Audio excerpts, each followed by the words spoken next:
Cek cek cek cek cek cek. Halo sobat nih, gas lagi dah Shenlang. Dan seperti biasa yang mau ngasih gua kopi bisa banget baca di deskripsi. Bantu, waduh. Dan yang lainnya yang mau ngasih, yang lainnya yang nggak ngasih nggak apa-apa. Tolong dibantu komen aja dan juga like supaya bisa lanjut terus. Oke, langsung aja kita gaskan lagi. Mereview sedikit dari part sebelumnya, Shenlang yang akan pergi ke ibu kota pada akhirnya dia mendapatkan restu dari keluarga Jin. Tapi tentunya Shenlang dia juga harus meminta izin kepada istrinya, memberitahukan kepada istrinya kalau dia akan pergi ke ibu kota. Namun mendengar Shenlang yang akan pergi ke ibu kota membuat Mulan dia pun ingin sekali ikut bersama dengan Shenlang ke ibu kota, mengawal Shenlang. Tapi dia juga tahu kalau saat ini dia nggak bisa pergi karena ayah dan juga ibunya masih membutuhkan dirinya di tempat ini. Namun melihat Mulan yang sepertinya agak sedikit murung membuat Shenlang dia pun tahu kalau sepertinya gadis ini memang ingin ikut bersama dengan dirinya.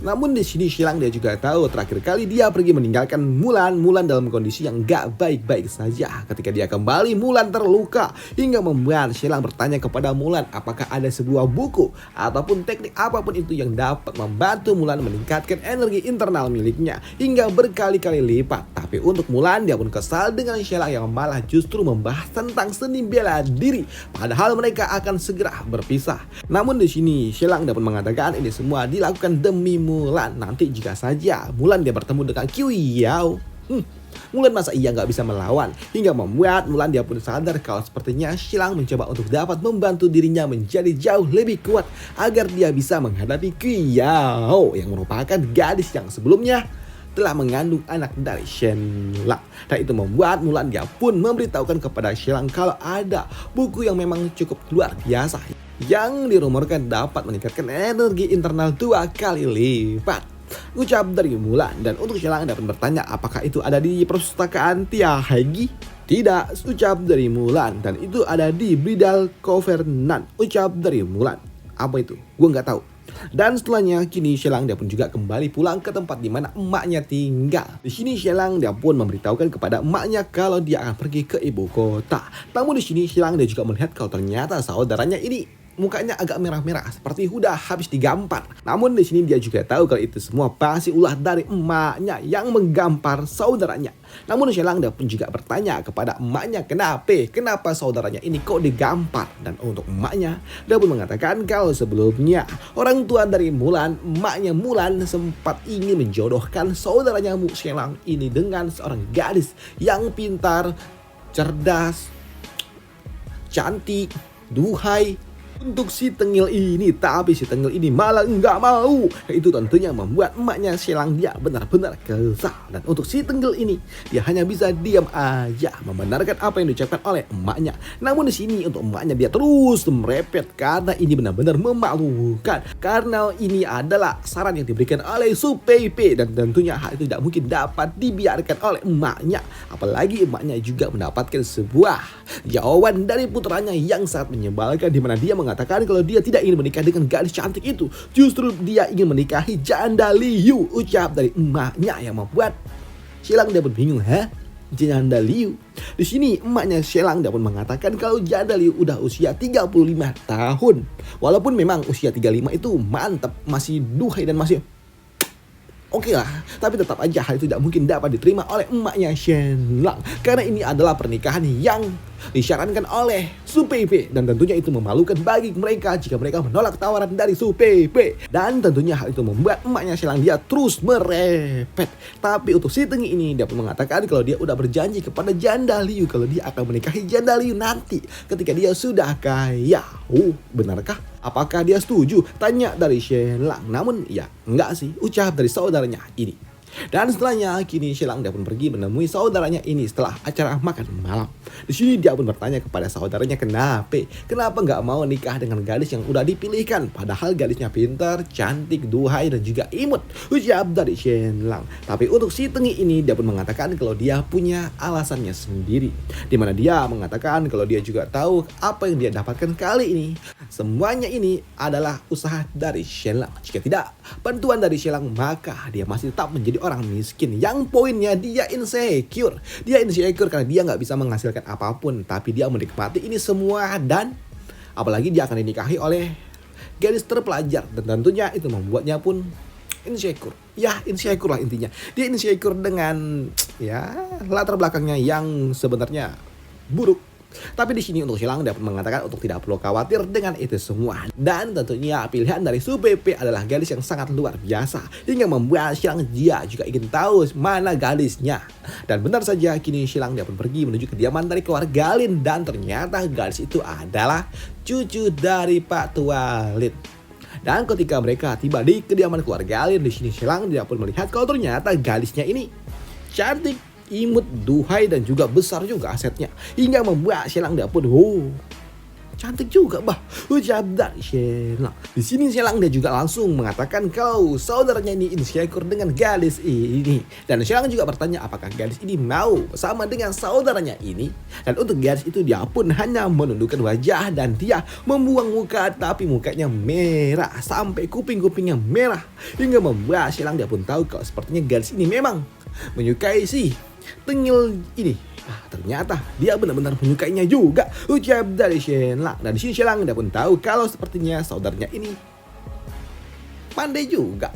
Dan Xilang juga ternyata baru tahu kalau si saudaranya ini dan juga gadis itu mereka sebelumnya pernah bertemu. Mereka juga saling bicara satu sama lain saat dimana mereka tidak tahu latar belakang masing-masing dari mereka. Dan itu membuat Xilang dia pun tahu kalau sepertinya mereka ini memang saling menyukai. Tapi setelah tahu latar belakang malah jadi insecure. Dan itu membuat Xilang dia pun pada akhirnya menjodohkan. Dan karena memang sama-sama mau besoknya langsung tunangan. Waduh, gercep. Secepat itu, langsung tunangan aja. Waduh. Dan setelah itu semua, keesokan harinya Xilang dia pun langsung pergi menuju ibu kota. Dan Xilang dia tidak pergi sendiri, dia ditemani oleh Su Peipei dan juga Mulan. Walaupun memang nggak sampai ibu kota, cuma sampai perbatasan, tapi cukuplah bagi Mulan untuk dapat mengantar Xilang. Dan 3 hari kemudian Xilang dia pun tiba di ibu kota. Dan kedatangan dari Xilang tentunya dilaporkan oleh Kassim Istana kepada Kaisar. Dan di sini Kaisar dia juga bertanya bagaimana sikap dari Xilang selama perjalanan. Dan untuk Kassim dia pun mengatakan kalau Xilang sungguh sangat sombong dan juga tidak terkendali. Mendengar apa yang diucapkan oleh Kassim itu membuat pangeran ke-6 dia pun bertanya apa maksud dari itu semua. Di sini Kassim tua dia pun mengatakan kalau Xilang sungguh sangat sombong. Bahkan di dalam perjalanan menuju ibu kota dia sampai dikawal hingga 100 pasukan kavaleri. Dan dia juga tinggal di penginapan yang sangat-sangat bagus di kamar terbaik dan juga mengusir orang-orang yang tinggal di kediaman dan juga tempat penginapan yang sama dengan dirinya. Mendengar apa yang diucapkan oleh Kassim Istana membuat Kaisar nggak habis pikir juga. Biasanya keluarga bangsawan lokal ataupun bangsawan tua mereka bersikap rendah hati, tapi Xilang terlihat tengil, ucap dari Kaisar. Apalagi di sini Kassim dia juga mengatakan kalau Xilang dia meremehkan arsitektur yang ada di ibu kota. Dan tentunya hal itu tidak mungkin dapat diterima oleh pangeran ke-6. Dia pun mengatakan kalau arsitektur yang ada di ibu kota sungguh sangat mewah hingga membuat para bangsawan lainnya mereka semua terdiam. Tapi Xilang sungguh sangat tengil, berani-beraninya menghina. Dan hal itu pun dibenarkan oleh Kassim tua ini. Dia mengatakan ketika dia membawa Xilang sengaja memutar arah agar menunjukkan kemewahan ibu kota, tapi alih-alih kagum dan justru malah ngejek. Dan itu tentunya membuat Kaisar urat emosinya langsung mendongkrak, langsung naik tensi. Kaisar kesal dengan sikap tengil dari Xilang. Apalagi di sini Kassim tua dan juga mengatakan di dalam perjalanan menuju ibu kota mereka bertemu dengan Putri Ningyan, ucap dari Kassim tua. Dan untuk Putri Ningyan ternyata itu adalah salah satu dari putri yang dimiliki oleh Kaisar. Dan untuk Kaisar ternyata dia punya 3 putri. Yang tertua bernama Putri Ningluo dan dia berusia 28 tahun dan dia udah menikah dengan Kaisar dari Ningjin, wilayah Ningjin, negara bagian Nan. Dan dia memang ada pemberontakan di wilayah sana. Dan untuk putri keduanya adalah Princess Ninghan. Dan dia adalah gadis yang dikenal sangat amat cantik. Dan dia berusia 26 tahun. Tapi udah 1 dekade dia hilang gak tahu kemana. Walaupun masih ada dan juga hidup tapi gak tahu dia ada di mana. Dia menghilang dari permukaan. Dan untuk putri ketiga, nah inilah Putri Ningyan. Dan dia adalah gadis yang paling barbar. Dia berusia 24 tahun. Dan dia udah menikah juga dengan seorang laki-laki. Tapi sayangnya putri ketiga ini dia sangat-sangat brutal, ganas dan juga gak bisa diatur. Hingga membuat Kaisar merasa kalau gadis ini ya kasihan lah. Gak membuat Kaisar merasa bersalah kepada putrinya yang telah menikahkannya dengan seorang pria yang telah dipilih oleh kaisar, tapi ternyata laki-lakinya nggak berguna, hingga membuat kaisar merasa bersalah dengan putri Ningyan dan dia memanjakannya, hingga membuat kaisar pun bertanya apa lagi yang dilakukan oleh putri Ningyan. Dan untuk Qasim, dia pun mengatakan kalau putri Ningyan saat ini dia sedang balapan kuda, dan itu tentunya membuat kaisar kesal karena itu sangat berbahaya, apalagi dia balapan kuda di tengah-tengah jalan istana. Tapi di sini mereka juga tahu kalau memang ya nggak apa-apa juga sih, lagi pula siapa yang mau menghentikan tuan putri. Namun di sini Qasim tua dia pun mengatakan kalau Shelang ketika dia berhadapan dengan putri Ningyan, mereka semua berlutut, tapi tidak dengan Shelang. Dia malah menatap putri Ningyan dan dia juga memberikan sebuah komentar yang tidak pantas, hingga membuat kaisar dapat bertanya, tidak pantas apa? Apa komen dia? Ucap dari kaisar. Dan di sini Qasim tua dia pun mengatakan kalau Shelang dia mengomentari putri Ningyan memiliki punggung yang lebar dan juga gagah serta pinggang yang liar dan paha yang tebal, hingga membuat mereka yang mendengarnya kesal dong dengan apa komentar dari Shelang kepada putri Ningyan. Apalagi Shelang dia juga mengatakan kalau dia bergairah ketika dia melihat putri Ningyan. Nah itu tentunya membuat kaisar dia pun kesal, tapi dia juga tertawa dan dia benar-benar ingin bertemu dengan Shelang, sosok bocah tengik rakyat jelata yang berani-beraninya mengomentari seorang putri sampai seperti itu, hingga membuat putra ataupun pangeran ke-6 dia meminta kepada ayahnya untuk segera menghukum Shelang karena dia bersikap tidak sopan kepada tuan putri. Tapi untuk kaisar dia pun bertanya di mana Shelang saat ini, dan untuk Qasim dia pun mengatakan kalau Shelang saat ini ada di ruang tunggu. Bahkan Shelang ketika dia menunggu di ruang tunggu sekalipun dia bersikap sangat tengil dan juga sombong, karena biasanya para bangsawan mereka semua berlutut sembari menunggu kedatangan dari kaisar. Tapi Shelang dia justru malah duduk di sebuah kursi dan dia malah minta makanan dan juga minuman, hingga membuat kaisar kesal dengan sikap tengil yang diberikan oleh Shelang. Dan itu membuat kaisar dia meminta kepada Qasim untuk membiarkan Shelang menunggu lebih lama lagi. Dan benar saja di ruang tunggu saat ini Shelang dia menunggu kedatangan dari kaisar, tapi nggak datang lama amat. Namun kedatangan dari Qasim ini membuat dirinya pun kesal dengan Shelang ketika dia melihat Shelang, karena biasanya orang-orang para bangsawan yang datang yang ingin bertemu dengan kaisar mereka akan menyelipkan 1 hingga 2 koin emas sebagai biaya, uang tips lah. Tapi Shelang bahkan bukan memberikan uang tips, tapi justru malah minta makan dan juga minum, hingga membuat Qasim ini dia pun kesal dengan Shelang. Namun untuk Shelang sendiri ketika dia menunggu kaisar ternyata dari pagi sampai sore nggak datang-datang juga, hingga membuat dirinya bosan, ngantuk, lapar dan juga kesel. Tapi itu juga membuat Shelang nggak tahu juga mau ngapain lagi, dan dia juga mulai merindukan Lobing dengan masakan enak yang selalu aja dia siapkan. Namun tak lama setelahnya pada malam ataupun maghrib kaisar dia pun datang, dan kedatangan dari kaisar membuat Shelang dia pun langsung berlutut, walaupun dia juga tahu dia nggak suka berlutut karena biasanya para penjelajah waktu mereka nggak suka berlutut di hadapan orang-orang yang berasal dari dunia ini. Tapi Shelang dia tetap berlutut di hadapan kaisar karena dia adalah orang yang berbeda. Bahkan bukan cuma kaisar aja, kepada Mulan aja Shelang berlutut, apalagi kepada kaisar, karena dia juga tahu kalau dia nggak berlutut sama kaisar dia bakal koit. Makanya dia tetap berlutut di hadapan seorang kaisar. Dan kedatangan dari kaisar membuat Shelang dia pun langsung menyambutnya, dan dia juga mengucapkan siswa yang rendah hati. Shelang dengan hormat menyapa yang mulia, ucap dari Shelang. Tapi untuk kaisar dia pun mengabaikannya. Dan di sini kaisar dia pun duduk di kursi dan dia meminta kepada Shelang untuk bangkit. Dan ketika Shelang dia melihat kaisar, dia pun terkagum juga dengan penampilan yang dimiliki oleh kaisar. Tampan juga dia mukanya bersih. Bahkan dia terlihat tidak kejam atau ya nggak baik juga sih. Bisa dibilang dia ini memiliki pesona yang luar biasa, ucap dari Shelang melihat penampilan dari kaisar. Namun di sini Shelang dia juga sempat berpikir panjang lebar sebelum dia bertemu dengan kaisar. Dia sempat menebak-nebak apa yang akan ditanyakan oleh kaisar kepada dirinya tentang apakah mereka akan memberontak ataupun tidak. Namun untuk kaisar dia pun pertanyaan pertamanya adalah, setelah merebut kota Nuchao lantas apa langkah selanjut dari Shelang, ucap dari kaisar. Di sini Shelang dapat menyadari kalau sepertinya kaisar ingin langsung to the point aja, hingga membuat Shelang bertanya apakah kaisar ingin mendengar jawaban jujur, dan hal itu pun dibenarkan oleh kaisar. Dan itu membuat Shelang dia meminta kepada kaisar untuk mengusir orang-orang yang ada di tempat ini. Tapi untuk kaisar dia pun mengatakan katakan atau tidak sama sekali. Dan itu membuat Xilang dapat mengatakan kalau sejatinya tujuan selanjutnya adalah menyingkirkan keluarga Su, ucap dari Xilang. Dan mendengar itu semua tentunya membuat Kaisar dia pun benar-benar marah. Karena mau bagaimanapun keluarga Shu adalah keluarga bangsawan besar. Bahkan dia juga adalah penasehat dari putra mahkota. Dan bagaimana mungkin Xilang dia ingin menyingkirkan seorang jenderal besar, ucap dari Kaisar.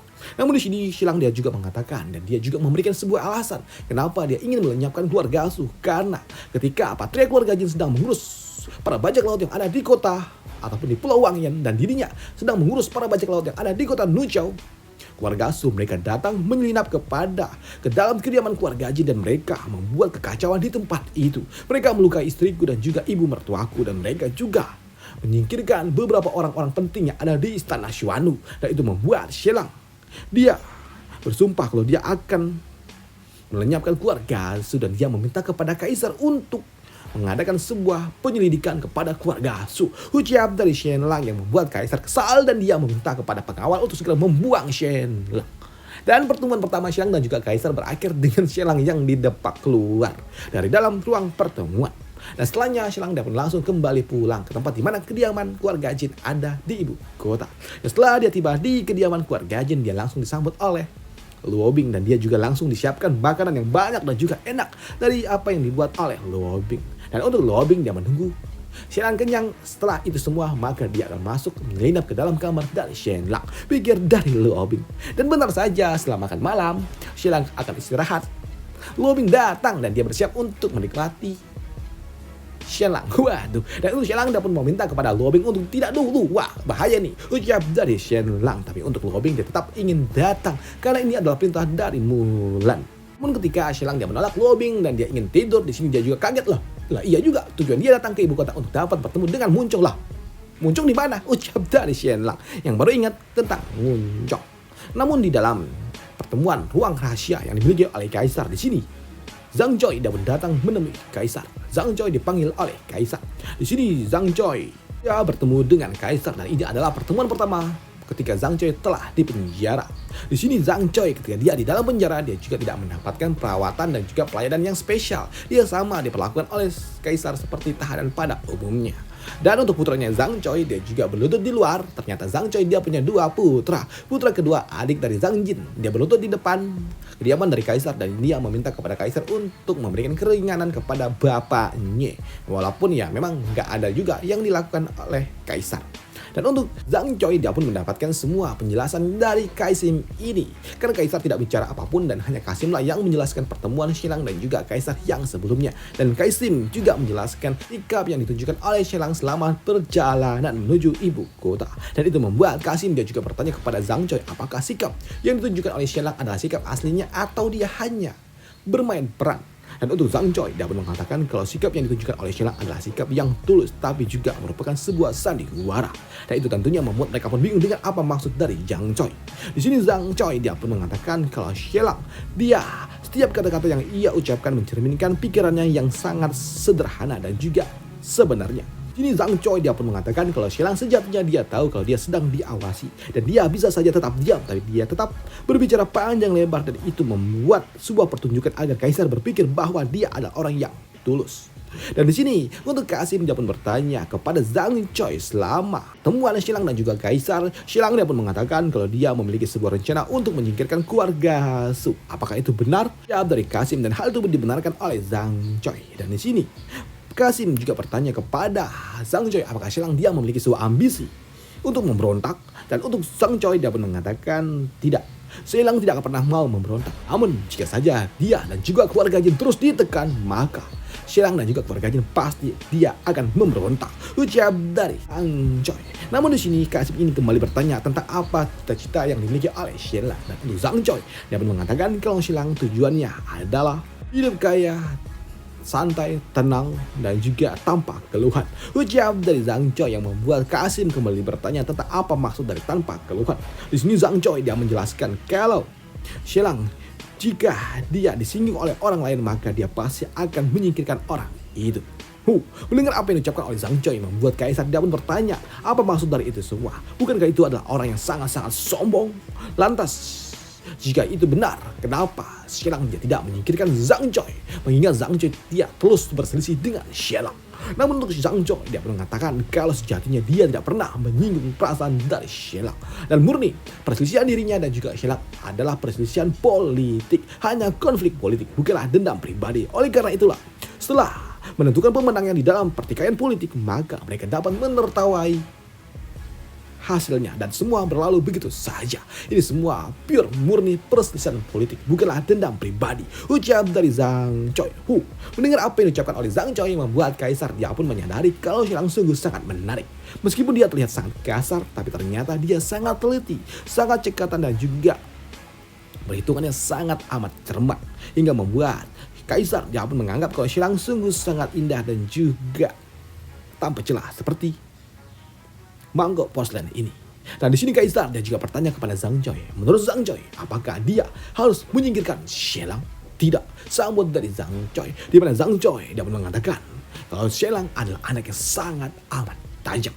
Bahkan dia jauh lebih tajam daripada diriku. Ucap dari Zhang Choi.